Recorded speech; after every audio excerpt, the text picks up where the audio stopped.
पिता, पुत्र और पवित्र आत्मा के नाम पर आमीन। हालेलुया।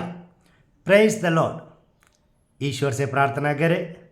हे पिता ईश्वर, हम हमारे जीवन में आध्यात्मिक उन्नति लाना चाहते हैं, इसलिए मनन चिंतन करने जा रहे हैं आपके वचन पर। इसलिए आप अपने पवित्र आत्मा को हमें प्रदान करिए। आमीन। हालेलुया। प्यारे दोस्तों, अभी हम बाइबल से प्रेरित चरित्र अध्याय 8 वाक्य 26 से 40 तक, इसमें हम इथियोपिया के खोजा के बारे में सुनते हैं। इथियोपियन यूनक, इनके जीवन से हम हमारे लिए बहुत कुछ सीख सकते हैं।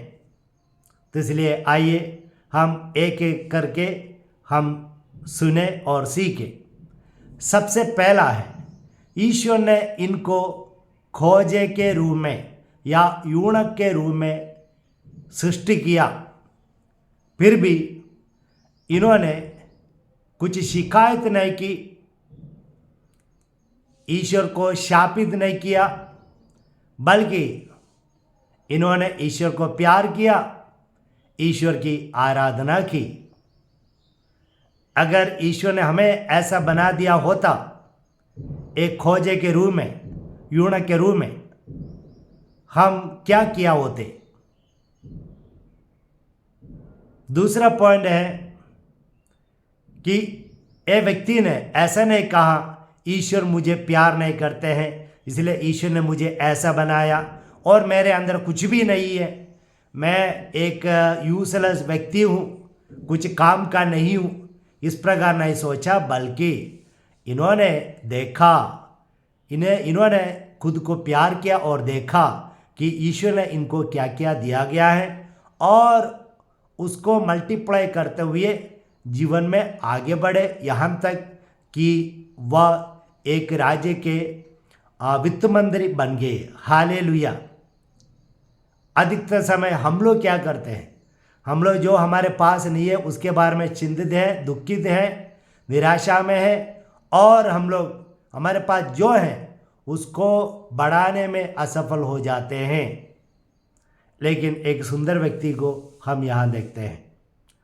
तीसरी बात है कि ये व्यक्ति काफ़ी पढ़े लिखे व्यक्ति थे, काफ़ी ट्रस्टफुल व्यक्ति थे, भरोसेमंद व्यक्ति थे, और अनुशासन था, और इसलिए इनको इतनी बड़ी जिम्मेदारी दी गई, समय समय पर काम करना, ऐसा इन्होंने जीवन में अभ्यास किया, और इसलिए इन्हें मुख्य ट्रेशरर, वित्त मंत्री, कोषाध्यक्ष बना दिया।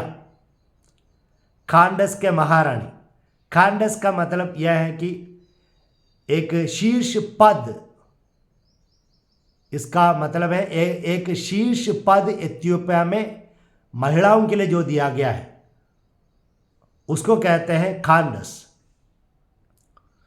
तो हमें भी इस खोजे के समान मेहनती, कर्मठ और समय पर काम करने वाले, ऐसा होना बहुत अनिवार्य है।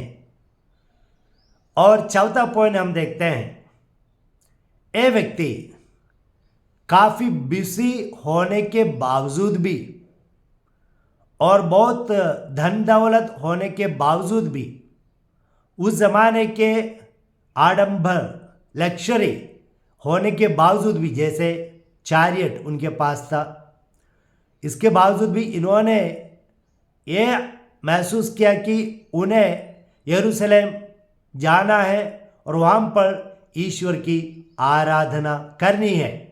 हालेलुया। अधिकतर समय हम लोग जब हम काफ़ी बिजी हो जाते हैं तो ईश्वर के लिए समय ढूंढ के नहीं निकालते हैं, हम प्रार्थना नहीं करते, बल्कि चर्च पास में क्यों ना हो फिर भी हम नहीं जाते हैं। लेकिन यह व्यक्ति बहुत दूर तक जाते हैं। मैंने गूगल में देखा कि इथियोपिया यरूशलेम से 4400 किलोमीटर दूरी में है। तो मान लो 2000 किलोमीटर, तो भी उस जमाने में अच्छी अच्छी रास्ता नहीं थी। आजकल बढ़िया जो रास्ता है उसमें वॉल्वो बस में जाना हमारे लिए मुश्किल है। 4000 किलोमीटर सवार करना, सफ़र करना। लेकिन ये व्यक्ति में ईश्वर के प्रति इतना गहरा प्यार, आदर, सम्मान, भक्ति थी कि उन्हें यह भारी नहीं पड़ा ये 4000 किलोमीटर दूर जाना, वो भी ऊबड़ खाबड़ रास्ते से। तो हम लोग को भी समय निकालना है इसी प्रकार ईश्वर की आराधना करने के लिए। और एक और चीज़ यहाँ से हमें सीखने को मिलता है कि कभी कभार हम लोग कहते हैं क्यों इतना दूर दूर जाना है, कमरे में बैठकर भी प्रार्थना कर सकते हैं, ईश्वर चारों दिशाओं में है, सच है। लेकिन ये अच्छा है, बेहतर है कि बीच बीच में हम ऐसी जगह जाएं, तीर्थ स्थल जाएं जहाँ पर ईश्वर की विशेष सानिध्य है। Hallelujah, praise the Lord. और यरूशलेम जाकर इन्होंने ईश्वर की आराधना की और इनको लगा मन में कि इनको एक धर्म ग्रंथ चाहिए। इनके पास धन दौलत था, वो धन दौलत कपड़ा खरीदने के लिए या कुछ और चीज़ खरीदने के लिए खर्च कर सकता था, लेकिन उन्होंने समझा कि उन्हें एक धर्म ग्रंथ की आवश्यकता है। और उस ज़माने में धर्म ग्रंथ पाना बहुत कठिन था और व्यक्तिगत धर्म ग्रंथ होना एक लक्ष्य था। उस ज़माने में आज के जैसे प्रिंटिंग मशीन नहीं थे, हाथ से लिख के धर्म ग्रंथ बनाते थे, वो भी हमारे ऐसे पेपर में नहीं, पार्चमेंट में। और इतने तकलीफ होने के बावजूद भी मेहनत करते हुए एक धर्म ग्रंथ खुद के लिए खरीदा। Praise the Lord. और इतना ही नहीं, यह धर्म ग्रंथ उन्होंने पढ़ा, जोर से पढ़ा। जोर से पढ़ने से फिलिप को सुनाई दिया कौन सा भाग पढ़ रहे हैं। और हमें बाइबल नहीं कहती कि ये खोजा ने कितने समय तक बाइबल पढ़ा, लेकिन हम अनुमान कर सकते हैं कि इन्होंने काफ़ी लंबाई तक धर्म ग्रंथ पढ़ा। कारण क्या है? क्योंकि ईश्वर प्रसन्न हो गए। खोजे के ये यूनक के जीवन में ईश्वर के प्रति भक्ति, धर्म ग्रंथ के प्रति जो भक्ति, यह देखकर ईश्वर प्रसन्न हुए और इसलिए ईश्वर ने फिलिप को भेजा और फिलिप ने इन्हें समझाया। कभी कभार धर्म ग्रंथ जब हम पढ़ते हैं, अगर समझ में नहीं आते हैं तो हम धर्म ग्रंथ बंद करके बैठते हैं और कहते हैं कि समझ में नहीं आ रहे। लेकिन यह व्यक्ति समझ में नहीं आ रहा था, फिर भी पढ़ते जा रहा था।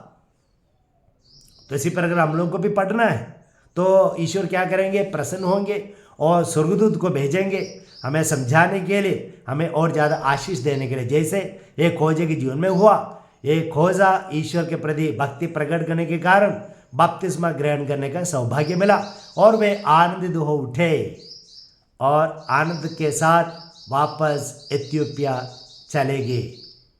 और इतना नहीं, वहाँ जाकर इन्होंने अपना जो आनंद है, ईश्वरीय अनुभव है, दूसरों को बता दिया। वहाँ पर कलीसिया का निर्माण किया। ये हमें कैसे मालूम होता है? आज भी वहाँ पर कॉप्टिक क्रिश्चियंस बुलाते हैं, वो रहते हैं। उन लोग कहते हैं कि उनका जो हेरिटेज है ये इथियोपियन यूनक से मिली है।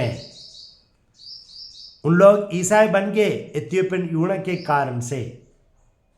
तो इस प्रकार बहुत कुछ पॉजिटिव पॉइंट्स हम इस व्यक्ति में पाते हैं। आइए हम इनका अनुसरण करते हुए जीवन में आगे बढ़े और ईश्वर आपको प्रचुर मात्रा में कृपा प्रदान करे। आमीन।